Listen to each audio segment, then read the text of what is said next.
Beautiful. So let's take a few moments to settle in and bring your energy back to yourself. This is the primary practice of the empath, is to notice when their energy is out and when their energy has come back to them. So, and all the axiom in Taoism and Qigong is energy or qi follows mind, mind follows qi. So if your mind is focused on someone or something other than yourself, then your energy is going there. And the empath needs to be told that they're allowed to bring their energy back to themselves. It feels more generous, more natural, more giving to an empath to have their energy extended out. And it feels more, let's see, we've got someone breathing into the phone pretty heavily here. Yeah. Okay, so, and it feels almost selfish to an empath to bring their energy and their attention back to themselves.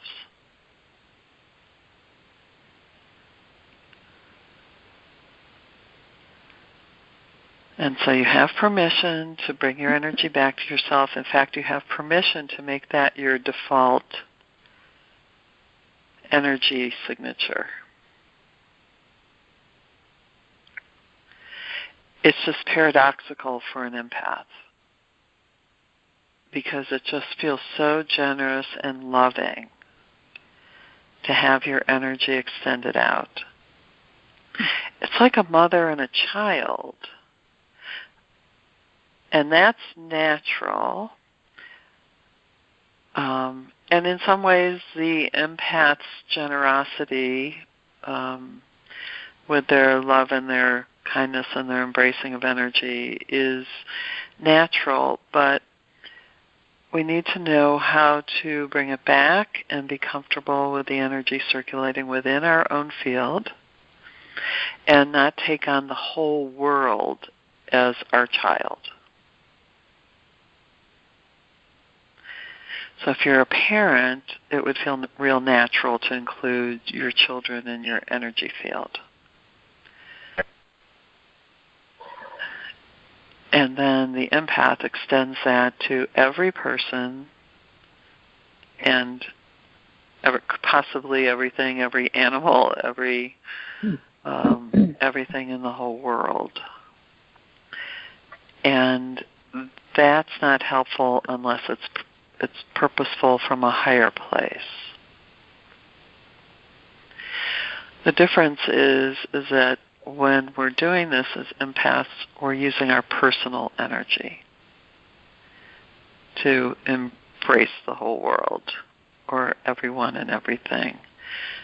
And the upgrade, which we've spoken about before in general, is that it's the higher frequency, higher being's role to radiate love and light to the whole planet, to become a beacon of love and light. But you don't have to ever embrace with your personal energy. Go outside of your personal energy to be that beacon. In fact, it's more concentrated, more consolidated, stronger when it's within you.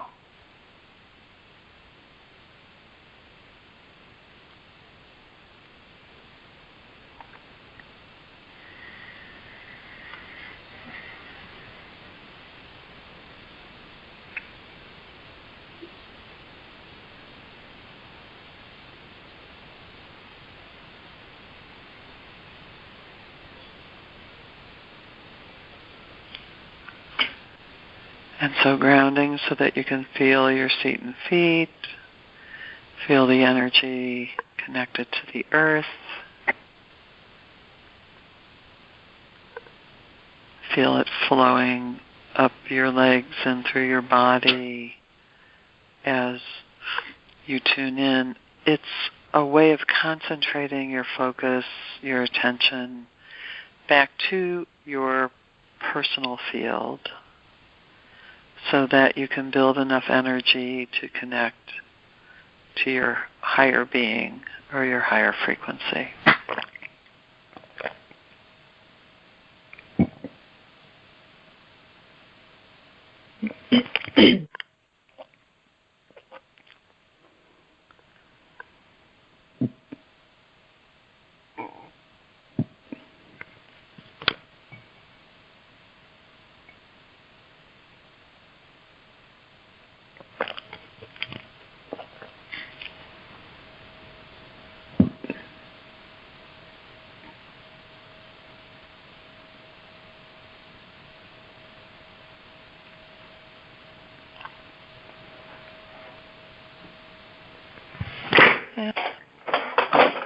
Let's see.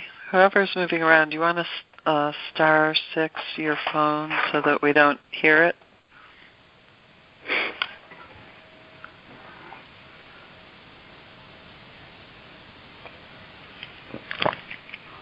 Let's see. Susan, is that you moving around? No, I'm sitting here at the desk.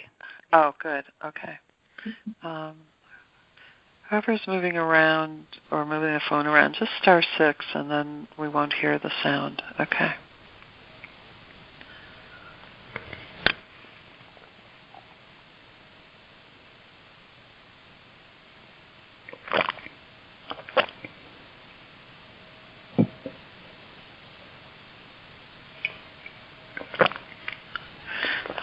I'm going to silence the group.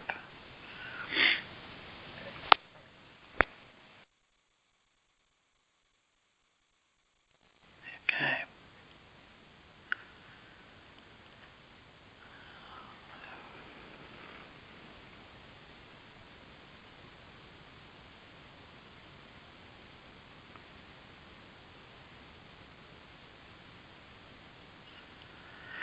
So as we tune into our grounded energy, the energy and magnetism from Mother Earth, we start to bring ourselves into that concentration state that we talked about last week.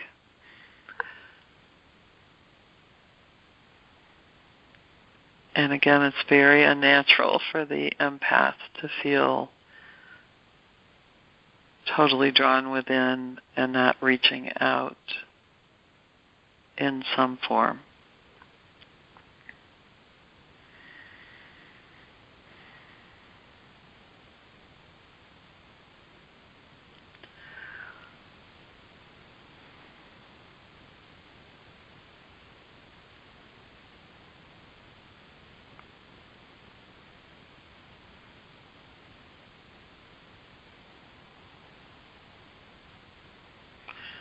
If anyone's coming on the call late, I have everyone muted.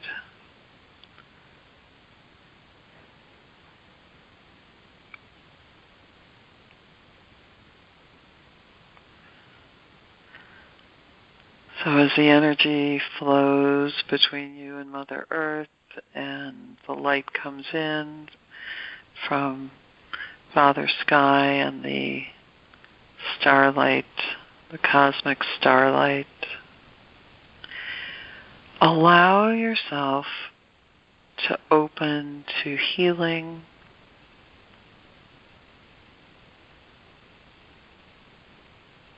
allow yourself to open to receive healing.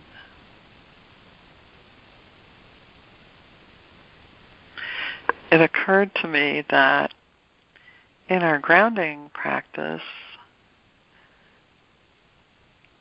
people may have forgotten that this is a healing practice. And that reminding yourself to allow and be open to healing when you're grounding might be more of a motivation or more attractive.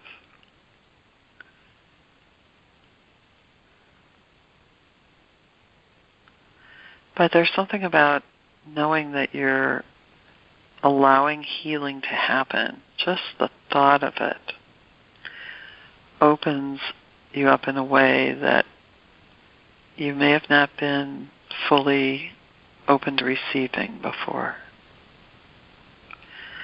So all this energy that's coming in from Mother Earth and Father Sky, you are now receiving as healing energy.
So we're allowing the frequencies to get finer and finer.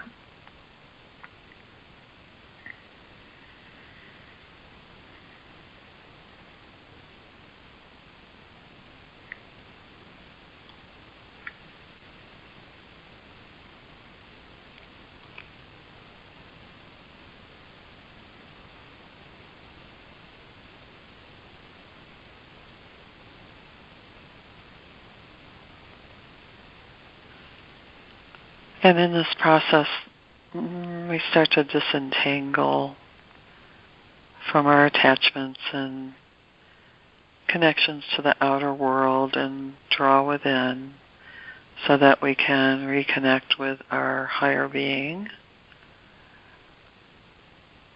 connect with the cosmic energies of earth and heaven, connect with our hearts.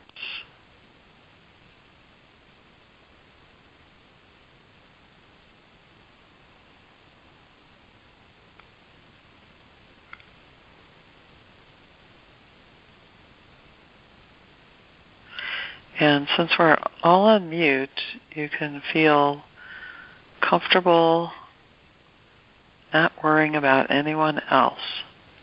Your higher being will take care of the connection to the group. That's a given.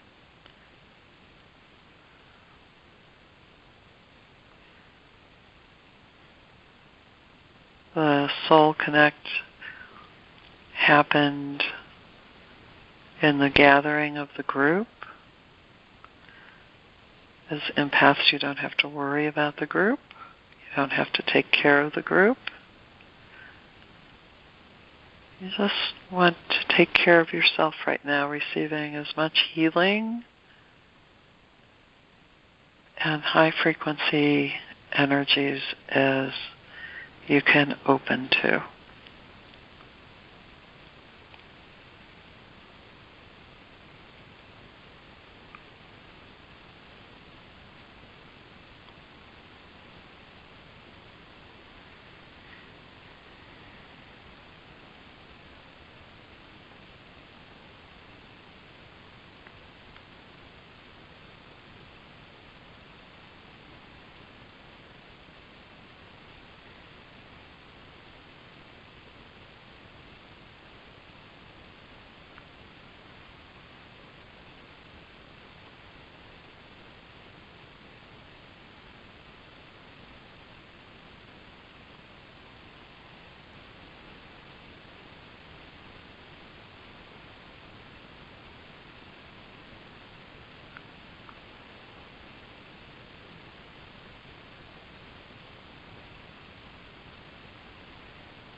Hopefully your body is relaxing a little more.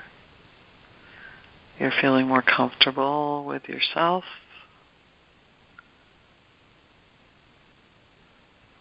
Less concerned with the external world.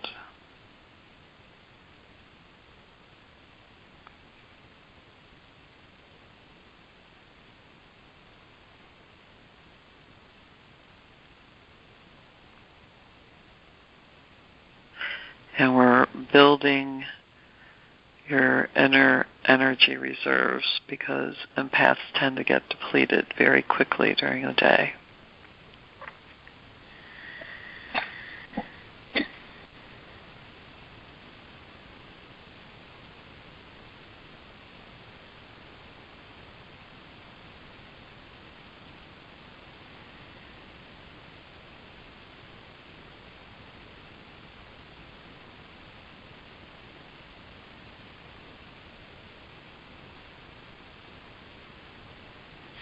And sometimes even the idea of being on a telephone class is too much for an empath. That the need to shut down and close off is so important. But you do need to learn how to draw your energy back in and not take care of everyone and not take care of the class. Our class is being taken care of by some beautiful beings.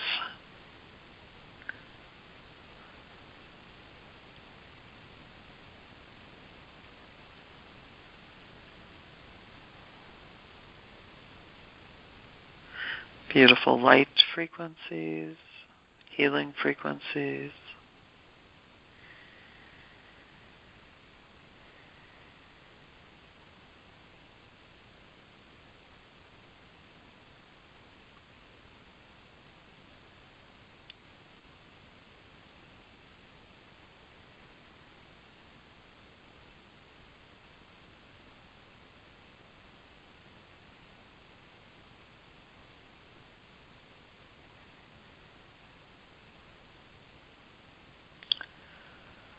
And allow yourself to shift dimensions or consciousness so that the mind takes less precedence and the intuitive intelligence takes over. We reach a limit where the mind can no longer embrace the expanse of the dimensions we're working with, unless it's been trained to really let go.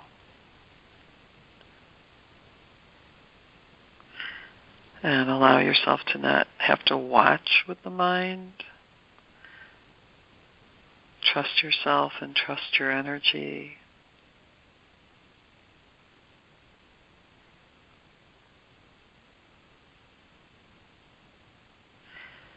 Feel your field, your bubble starting to fill up.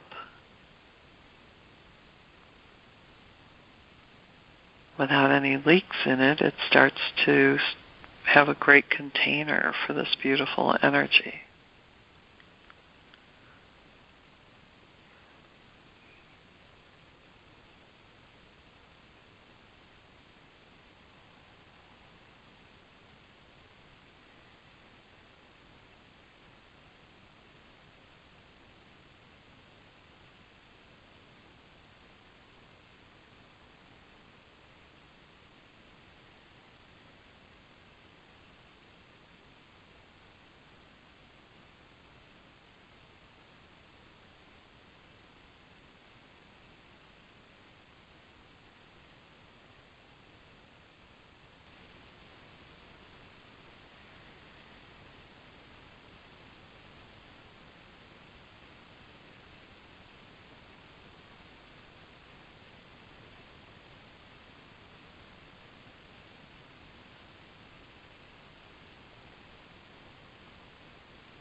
So there's one piece of teaching that I'm going to introduce tonight.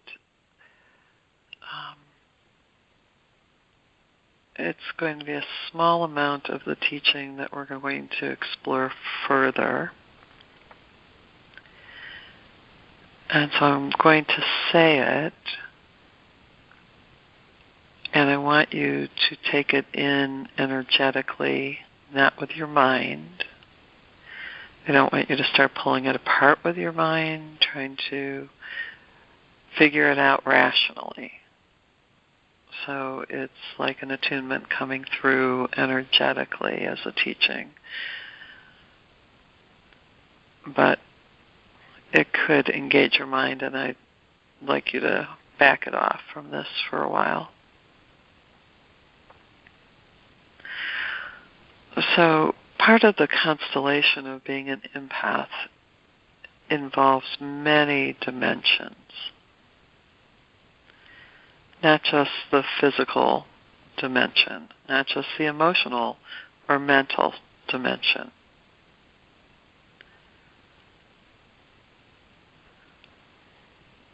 Now, every time I bring up dimensions, everyone wants to know how many there are and what are they and all that kind of stuff. And there's so many different systems with so many different dimensions. You know, some have 7, 12, 13, some have 200. So we're not going to concern ourselves with that. But what we are going to concern ourselves with is the feeling of lightening up to a more airy feeling in the energy around our body, around our mind, around our emotions.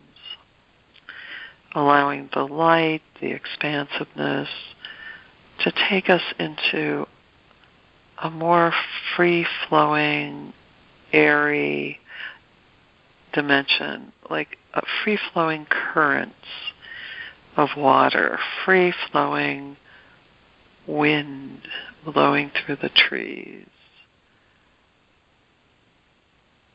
The feeling of free flow.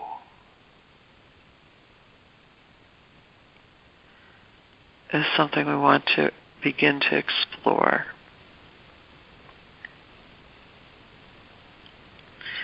So you might feel your bubble getting bigger and expanding, your wings coming out and getting bigger and having more spaciousness.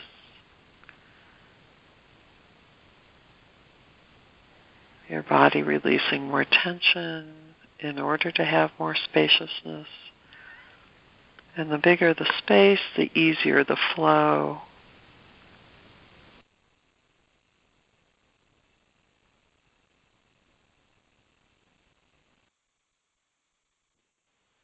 Okay.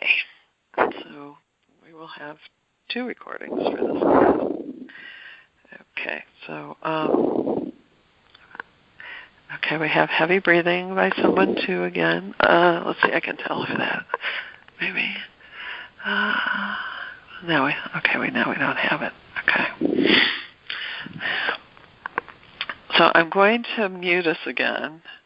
Or if we can be quiet, then I won't mute us, and then I'll be able to tell if the call gets dropped. But if I'm muted, I can't tell if everyone's gone. Okay.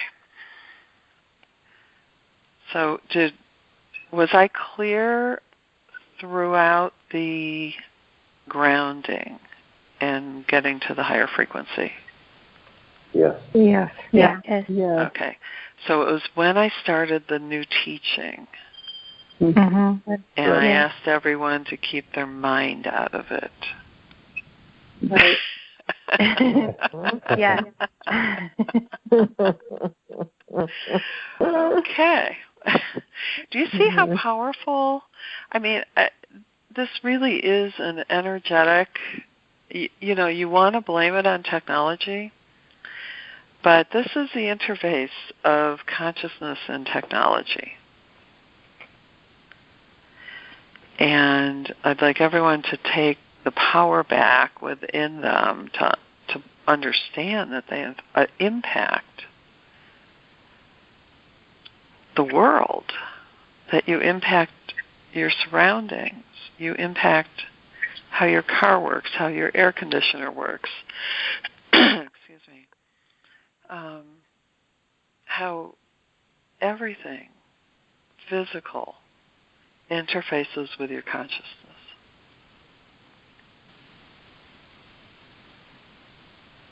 And it's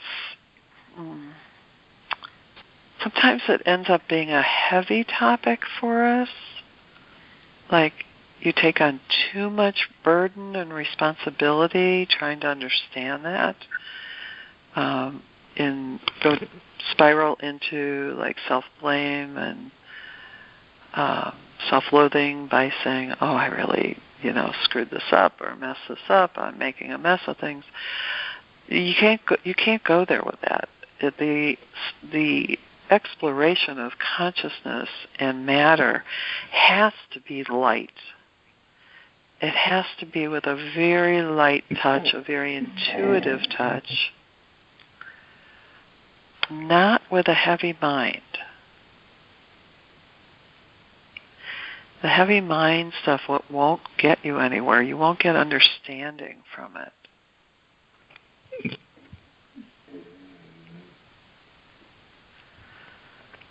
So learning how to have a very light mind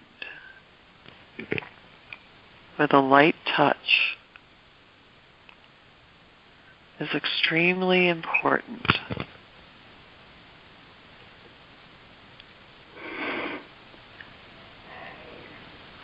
And that takes some practice. And it takes drawing yourself inward and kind of having an internal study of it without judgment.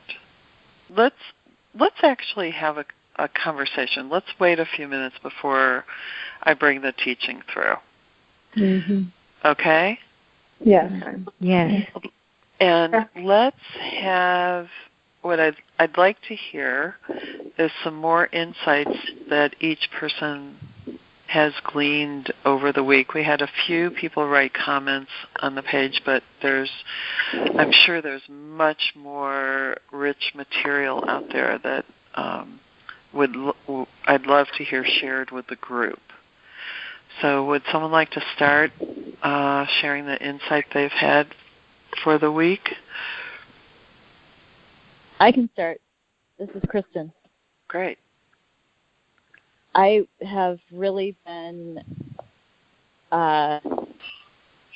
working with the difference between when I'm using my energy and trying to make something happen because I feel someone else's feelings and I want to help or heal or whatever. So I've been really much more, I have a deeper understanding, and I've been trying to put into practice not using my energy and my will and my decisions about what should happen, and trying to realize that that's not my. I think it came from thinking about boundaries and what is mine to do and what is not mine to do, and realizing that I have been taking so many things on my plate that are not mine to do. They belong to the higher power, and I have refused to be a channel for a higher power, thinking that my will can make things good, and that my vision of what should happen or be good is the right one. And I feel like people have been talking to me about this for forever, and this is the first week where I was like, oh my God, I have not been getting it, and I need to. Fabulous. Wow. I mean, I still don't get it, but I know now that I need to.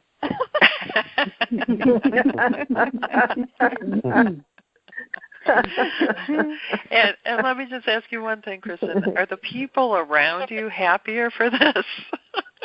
I got a lot of pushback from my hubby, who I think is accustomed to me using my energy to support him in ways that I probably shouldn't for his best interest. So it's funny that you say that. Good. Okay. And you're still married. We're still married. A week. It's only been a week, though, so we'll see what happens. Hey, this is Kim. I have some good news. What's that? Speaking of marriage, right? Well, what I have noticed with circulating my energy within, I've had that tendency that when there's something chaotic in the environment, that I've been known to ground my whole family or an individual. And I finally think I get it, that that's not the thing to do. Like, you could have told me that 1,000 times, but something happened over the weekend where I was able to recognize that, I'm about to go out and micromanage is the word that came up for me. And it feels so much better, I think, for everybody, and including myself, because when I go out into the chaos, that makes me feel very anxious. I'm touching the chaos. I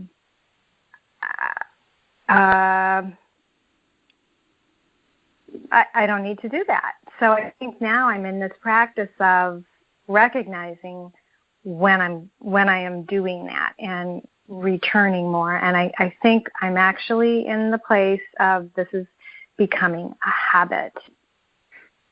Yay. Yay. This is very sophisticated work, so don't feel like, it's taken me so long to get this. This is very subtle. You can talk about empathic personalities on one level, but we're really working a little deeper than the general psychological level. So let me ask you this, Kim. Mm-hmm. So do you have less resentment as a result? Yeah. Yeah. Yeah, I just felt like it was such a natural state to be in my egg. I like calling it my egg versus the bubble, because there's this protective piece about it that I'm finally recognizing exists. And I feel like my membrane is becoming stronger as I'm learning to do this. And I'm wanting to tend to my alignment differently, too. Beautiful. Okay, see, we needed some time to share this material because it's important. Who else would like to share? This is Laurie. Well, this is Cindy. Oh, we got Laurie Go ahead. And Cindy. Okay. You want me to go? Laurie, yeah. Okay. Two things. I just want to say that last week I was I just had a lot of emotion when you were talking about how empaths feel at a different intensity. I got really teary when you were talking about that, and it was a really nice validation, and I've just sort of sat with that through the week. And I had something else happen that took me a little off guard. I hope I can articulate it. It had to do with the way in which I feel other people's feelings. And this week, I had a moment where that was happening really intensely with a couple different people. And I was also filled with compassion. So it wasn't just my being overwhelmed with their pain or, their struggle. I was aware of compassion, and I went quickly, and again, I didn't do this on purpose, to I heard something about, seeing people the way that the divine sees people. And I got confused for a second because it's like, the difference between knowing another's experience, but not taking it on. And then tonight, while we were, in the beginning of the meditation or the grounding, I felt it a little bit more clearly that there's a way in which focusing on seeing another in the way that the divine would see, the way the divine sees that other, can actually support me in staying within myself. Mm-hmm. That somehow, if I do that, I don't need to reach out with my own energy.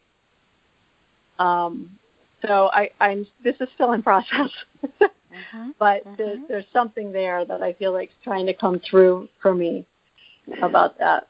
Right, and that relates to what I was saying in the meditation of it's not your personal energy that you're working with, it's the higher being's energy, and that it never has to reach out. I'm going to ask whoever is holding the phone close to your nose so that we're hearing your breathing, it's actually covering up the sound of people's voices, so if you could adjust a little, that'd be great. You never have to reach out, actually, because when you become the divine light, that's everywhere. Huh. Okay, and what was your second point, Lori? Oh, it was just it was what I said first about being, just having a lot of feeling when you were describing the way that empaths feel more intensely. So somebody who's not an empath may feel something at a 10 or a 20, but we're feeling it at at an 80 or 90. And when you were describing that last week, I just, I got teary. I felt like, oh my gosh, somebody's naming the experience I've had my whole life, and that I don't only have that emotionally, but I feel like it's also true of my physical body. That I feel things in my physical body that another person would not feel. Right. They just wouldn't even notice. And I have pain or, something, some feeling. Yeah. At different times in my life over the last, maybe 10 years that, I have this feeling that other people would not even feel what I'm feeling right now, that somehow, and I didn't understand it as, what we're talking about now, but I think it's the same thing. Good. That's true. Okay, Cindy. Well, I was just going to share some observations and practicing the 2 feet, 2 knees, 2 hips, 2 elbows, shoulders, 1 neck, 1 head. It's very interesting walking around the grocery store, which is a place where I can go out of myself. There's this instantaneous feeling of relaxation in doing that. For me, it's very important that I work to settle the central nervous system down, because I'm beginning to see what my normal state, in quotes, that I've always been, how, as you know, unrelaxed. But in doing that connection over and over again and starting to feel that relaxed state, because as you spoke about empaths deleting, their energy being deleted during the day, that is me. And by 2, 3, 4 o'clock in the afternoon, I'm depleted. So I really appreciate this practice of the 2 feet, the way to soothe the central nervous system down. Great. Yeah, I'll leave it at that. Okay. It's going to take a while. It's going to take a while. Right. So I get I know sometimes when I do it, I feel like I'm in a fog, and that when I check in through my whole body like that, it like dissipates a fog, and Right. It's clear. Uh-huh. And the other thing that I notice is, and I noticed in class last week when we did it for the first time, was that the fog for me begins at the shoulders. The shoulders, the neck, and the head seem to be the places where I really have to focus to bring it in. It's just an interesting observation and practice. The headless body. Yeah. We'll see you on Halloween. Yes, exactly. Okay, anyone else? This is Barbara. I've really connected with everything everybody's been sharing, so thank you. Also wanted to say that I've also started to distinguish when I'm not in my personal power, when I'm reaching out.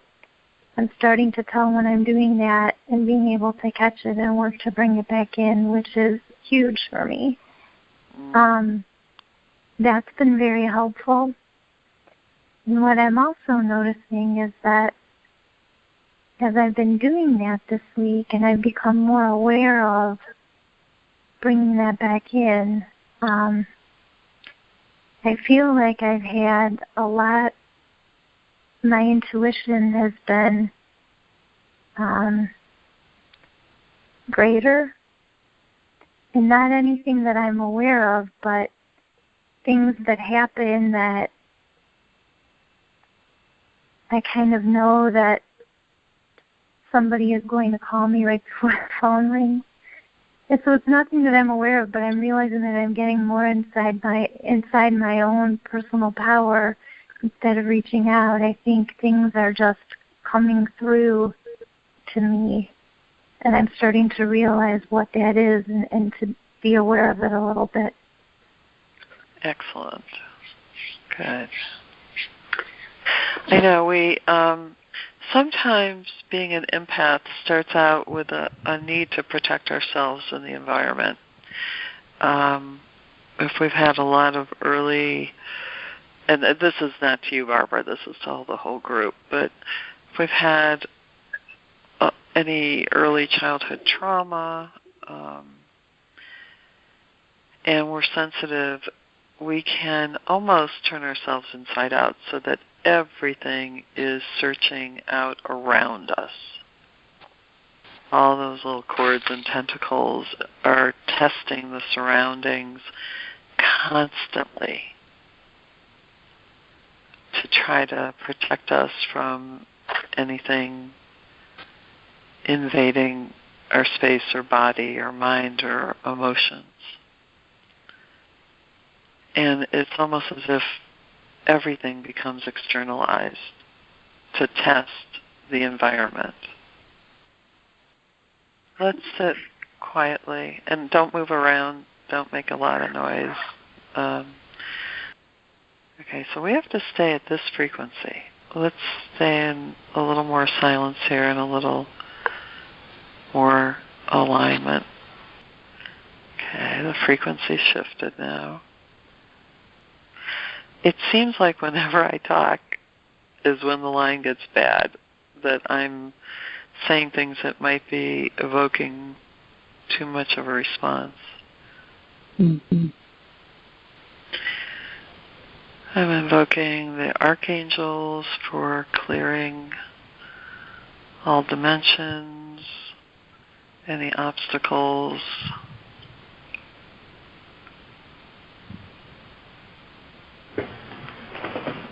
any interference. Okay, are we here? Yeah. Mm-hmm. Yes. Okay. So I'm just not going to do much talking because what I'm seeing is there's a lot of feeling, a lot of expressing that the group wants to do. And we'll do the teaching next week. So let's keep going with sharing. Who would like to go next? There's a lot of release going on with the sharing, so it's important. Okay? Okay, who just spoke up? Wendy. Okay, go ahead. Hi. So I just came home this morning on a red eye after being in Portland, Oregon for 5 days with 300 women at a Threshold Choir convention. So dealing with a lot of things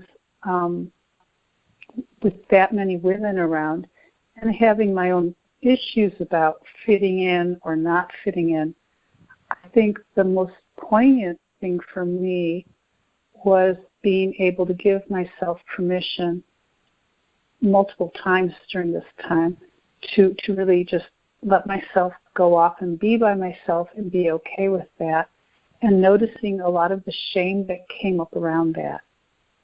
So that the shame had to do with you're just not good enough, you don't fit in like everybody else. So then I would just say, I'm taking care of myself now. And had, I think, a tremendous breakthrough with being able to more realistically connect with these other people, with these women, and feel more like I belong. And a sidebar, which I think is really interesting, is I'm starting to perceive colors in the inner dimensions now, where I hadn't been doing that for a long time. Okay, God Thank bless. you, Sarah. Good night. Thank Okay, you. good night. Thank you. Thank you. Thank you.